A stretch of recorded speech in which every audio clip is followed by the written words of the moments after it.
So I know I said that I was going to be doing a 2021 year in review video, and my initial plan for the video was just to split it up into two parts. Part one would be me going over the January 6th riots, covering the downfall of Ear Juice, and all the way up to the death of Mandy, Ear Juice's girlfriend. And in part two, we will be going over, Chris Chan fucking his mom, the Red Sex saga, some redneck Instagram,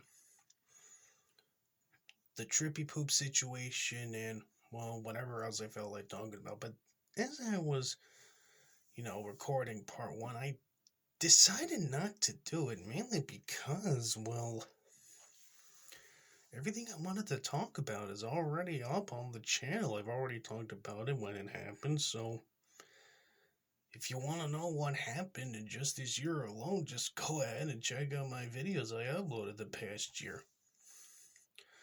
But what I've decided instead is to do 2022 predictions as to just what exactly might be happening this coming year from my perspective, mainly involving the internet and some special people in mind, but on the real world and political side as well. Now, first things first, we have to talk about politics. Over in the United States, as most of my viewers are well aware, it's election season. It's midterm season. We got a couple of gubernatorial races going on.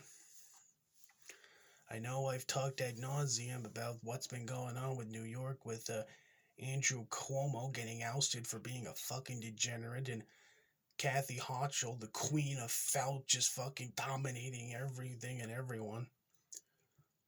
And I am really going to be paying attention more to the New York gubernatorial race because it's looking to be a very spicy one this year. Now, over on the Democratic side, you got, the current governor, Hochul.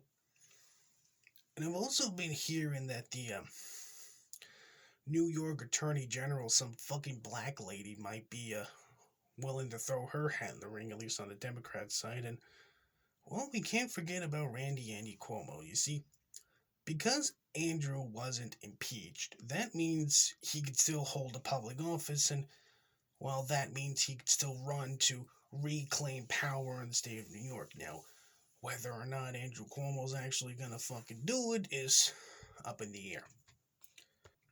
But over on the Republican side, so far there's only like two people that are trying to get the nomination. You got Rudy Giuliani's son, who's basically running because he's Rudy Giuliani's kid.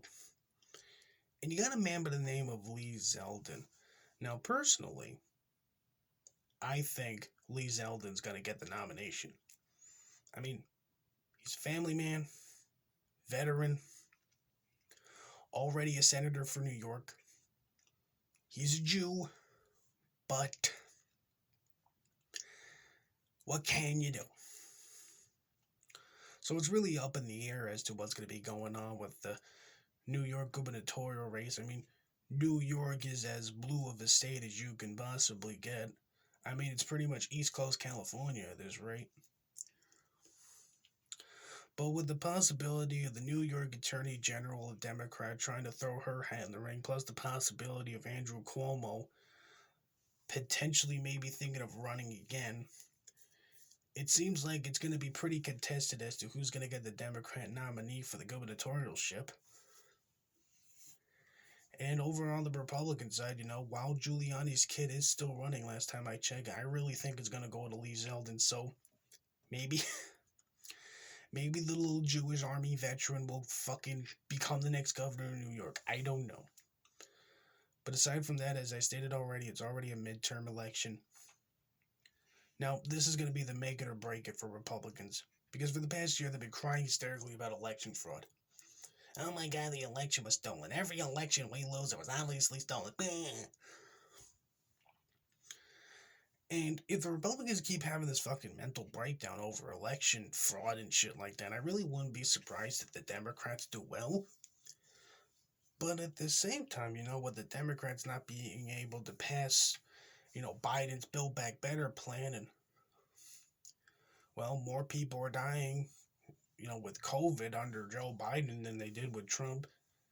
And honestly, wouldn't surprise me if the Democrats lose too.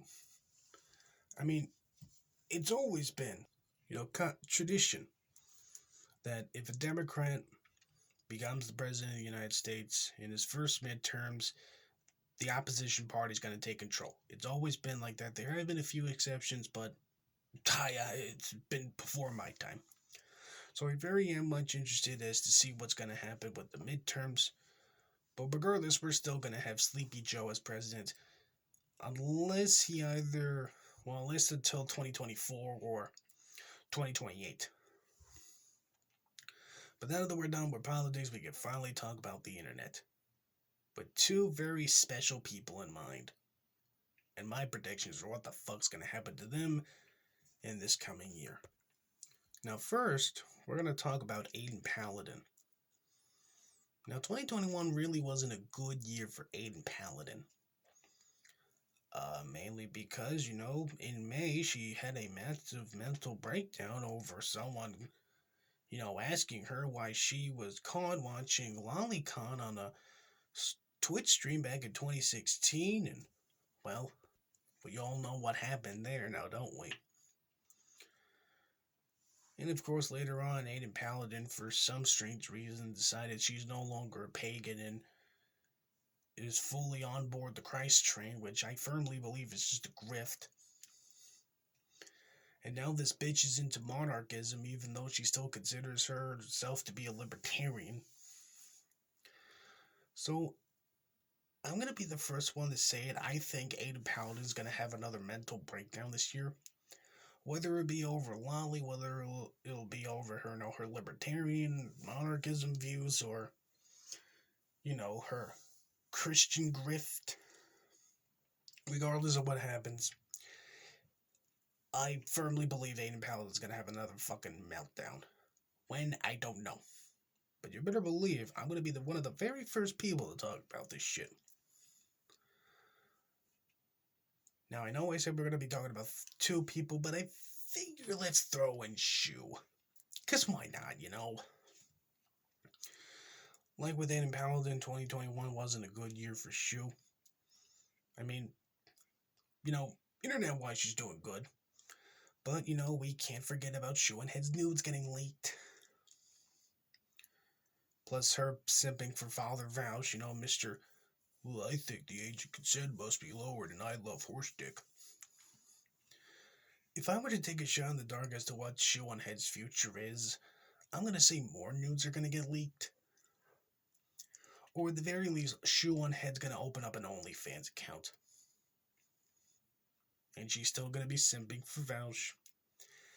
And she's still going to be fucking single. So that's June. But now we're going to talk about Ralph. I mean, right off the bat, things are not going well for Ralph. Earlier today, Ethan Ralph was driving home after his little trip to Las Vegas once again. And on his way back home, he was caught in a snowstorm. I mean, things were so bad for Ralph, he decided he had to take the back roads, just in the hopes that he would get back to Richmond. But he wound up getting stuck for a couple of hours and had to get towed to safety by a black man on a tractor. So he's having to stay in a hotel, and all the while he's throwing a massive fucking temper tantrum on Twitter. And aside from that, on the 5th, Ethan Ralph's going to be going to court for the revenge porn charges, so there is a possibility that 2022 will be the year Ethan Ralph goes to jail once again. Which is going to be interesting to see how May, Pantsu Party, is going to have to cope with that, seeing as how she's literally pregnant with Ralph's kid. But then again, Ralph really doesn't care about May anymore. He's more interested in Alice. That's one of the girls from IP2, Baked Alaska's guys. So he's been very interested in getting some Alice coochie.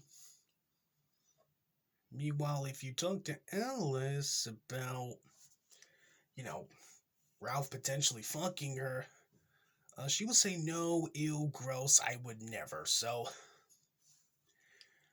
maybe Ralph will get some Alice coochie.